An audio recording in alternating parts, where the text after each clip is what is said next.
Hello everyone, and welcome back to Freedom Through Confidence. My name is Ben, and this channel is dedicated to providing confidence and life advice for the average Joe.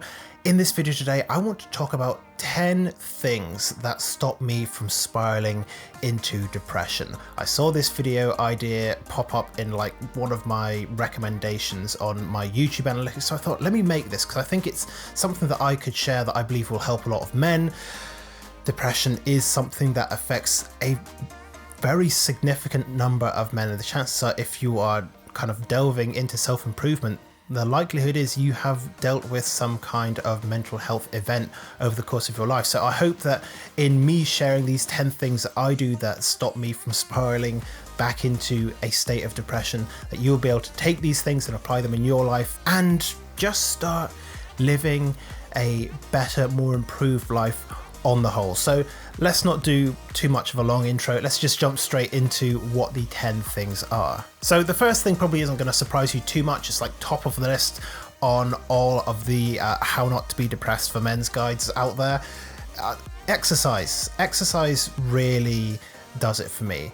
I count under exercise things like going for runs or going for like a long walk or doing like push-ups in the morning, stuff like that. All of those bits of exercise, they give you an amazing high on endorphins, and just the fact that you are able to physically exert yourself and be a little bit better than you were the last time you did something is really, really helpful in moving forward. And as I said, the chemical process of it as well is a natural antidepressant. Which is not to say that you should only exercise in the stead of, attending like therapy, counselling, or like taking your medication or something, but it does massively help, and it's one of the things that helps me. The second thing is going to be a little weird, bearing in mind my first thing was exercise. My second thing is working out, because I count those as two separate things. Exercise is something that everyone should do, but working out, not necessarily. Now, working out is something that I was very much into when I was at the peak of my mental health distress, going back like 5 or so years ago. I started going to the gym, and I started going to the gym a lot, like 3 or 4 times a week at like 2 or 3 hours at a time. And it was really, really good because I could see the physical changes in my body. I felt better about myself because my self-esteem was rising. I kind of had myself on a relatively strict diet plan, but one that I was enjoying. And I really liked seeing the changes in myself. And as I became more confident in my ability to change myself, not just physically, but mentally and emotionally as well, this is something that has really sustained my mental health over the years. Now, working out is something that I let drop off last year because of coronavirus and lockdowns, but as of recently, I've started getting back into it. And yeah, it's still one of these things that every day or every time I engage in it, it helps me to reinforce my stability in terms of my mental health. So it's something that I would recommend to guys to do as well. Okay, the third thing that stops me from spiraling back into depression every single day is my family. I have 2 very loving parents. I've got 2 brothers, 2 sisters, a niece and a nephew. And these are people who bring massive amounts of joy and meaning into my life. I can count on them for emotional support, maybe not from the niece and nephew because they're 3 and 5 respectively, but these are people who they do bring a lot of positive emotion into my life. And I'm not the kind of person that's going to sit here and tell you that, all of your happiness should come from within, because that's stupid. Like, so much of our happiness comes from outside of us, from our family in my case.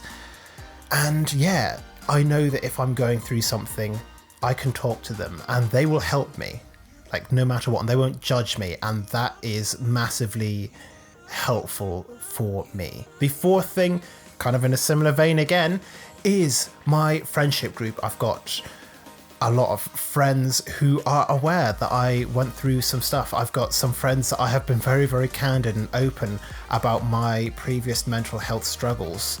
There are people in my life that helped me through that. They provide me with harsh truths, and they provide me with, again, a lot of emotional and social support, and that can be so helpful in assisting you with overcoming any mental health problems that you might be having: depression, anxiety, stress. Friends, having emotional and social support, I would really say, is one of the keys to overcoming any kind of mental health distress that you might be going through. The fifth thing that stops me from spiraling back into depression: counselling. I went to counselling for about 18 months when I was at the peak of my mental health distress. It is something that I haven't done now for a very, very long time, but I have been able to take the lessons, the coping skills I learned from those 18 months of therapy and apply them to my life on a daily basis. Some of those things you'll learn about later on in this video. Other stuff is on the channel, so if you're interested in, this is the time where I plug the channel. Subscribe if this is the kind of content that you like, content all about confidence and life advice for the average Joe, and leave a like on the video as well, all that stuff. Anyway, let's jump back into it. So counseling is something that seems kind of taboo for people to talk about, especially men, because we have this weird thing where it's like, oh well, if we go to therapy or counseling, that just means that we are weak in one way or another. And it really isn't the case. I would encourage anyone to do this. If you're going through any kind of mental health distress, go and speak to a professional. Go do a few sessions, figure out if it's worth it for you or not, because it really, really was for me. I was super skeptical at the beginning, and I'm very glad to say that not only was I wrong, but this year is the year where I actually start training to become a counsellor myself so that I can help people and other men like me. So that was the fifth thing. Let's move on to the sixth thing, which is mindfulness. I was going to put meditation in here, but mindfulness is the practice that I've managed to keep up for quite a long time. Just this process of learning how to become present, how to start to listen to what your thoughts and emotions are, and kind of taking a step back from them and looking at them without a judgmental eye, and just observing that they're there, or just observing what's going on right now. What am I feeling? What am I seeing? What am I hearing? What am I tasting? All this helps you to understand the difference between you and the events that are going on, whether that be thoughts in your mind or emotions you're feeling, or something that's happening in the real world. By becoming present and grounded in who you are right now, that distinction can give you the confidence, the clarity, and the calmness to take the correct and decisive action forward. It's something that I keep up with to this day, and it's been massively helpful. I cannot recommend it enough.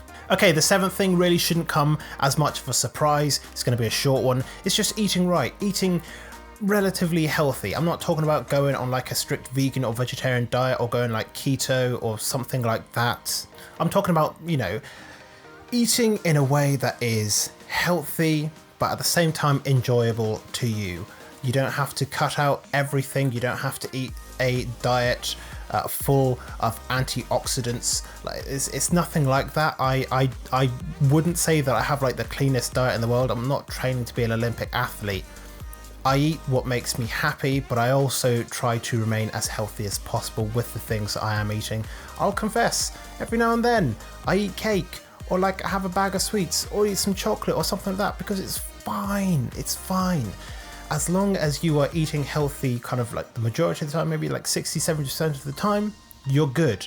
That's what I do, and it works for me. It keeps me happy, it keeps me moving forward, it keeps me healthy, and that's all I've got to say on that. The eighth thing that prevents me from falling back into depression is basic self-care. I'm talking about things like having good hygiene, showering, brushing your teeth, and other basic self-care tips like, getting the right amount of sleep, doing things for you, taking time to yourself.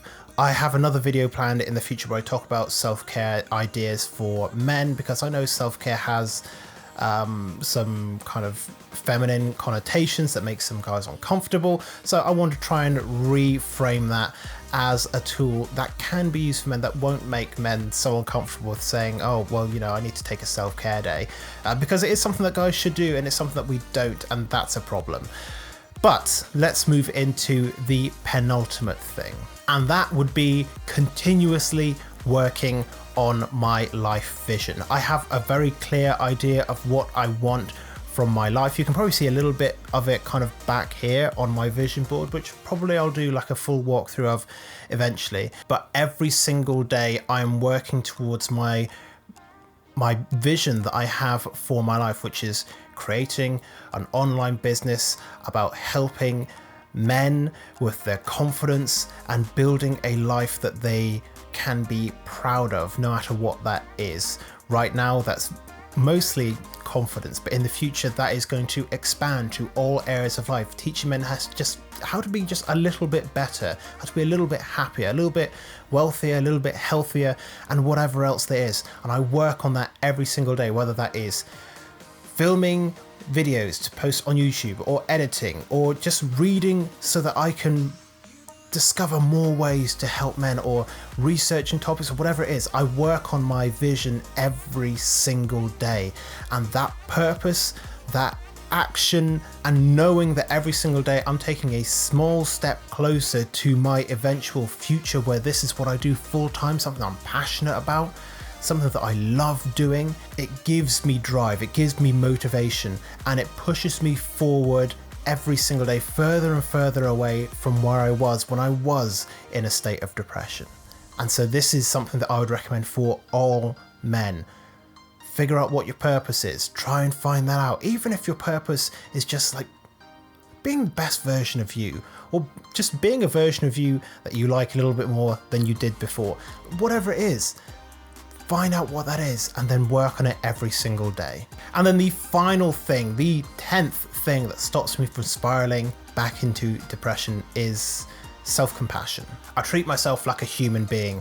I treat myself like I would treat any one of my friends, which means if I make a mistake, then I support myself. I'll probably make a self-deprecating joke somewhere along the line, but I support myself emotionally. I forgive myself when I make mistakes or when I fail. I always back myself up. I learned how to value myself, and all that came from self-compassion, knowing that I'm a person worthy of having good things happen to himself. I forgive myself, I love myself, I accept myself for who I am, and that is one of the core parts of me living a life a lot more mentally healthy than I did kind of 5 or 6 or 7 years ago. Now, if you follow all of these 10 things, are you going to cure your depression? No. This is a very personal process, and everyone's journey is going to be a little bit different. I just wanted to share some of the things that have made a massive difference in my life. I know that they will make a difference in your life as well, but this is not a catch-all solution. There's work that has to be done. Professionals are sometimes needed, but I leave this up to you. Let me know what your thoughts and questions are in the comment section down below. Subscribe to the channel if this is the kind of content that you like. I post a video every single day here on YouTube, and soon I'll be posting on other channels as well, Instagram, TikTok, over the course of the next couple of months as I start to figure out what actually are they, because I'm a boomer at heart. So make sure that you stick around for that in the future. Leave a like in the video, share it with all of your friends, and that's all I've got. Thank you very much for watching, and I look forward to seeing you in future videos here on this channel very soon.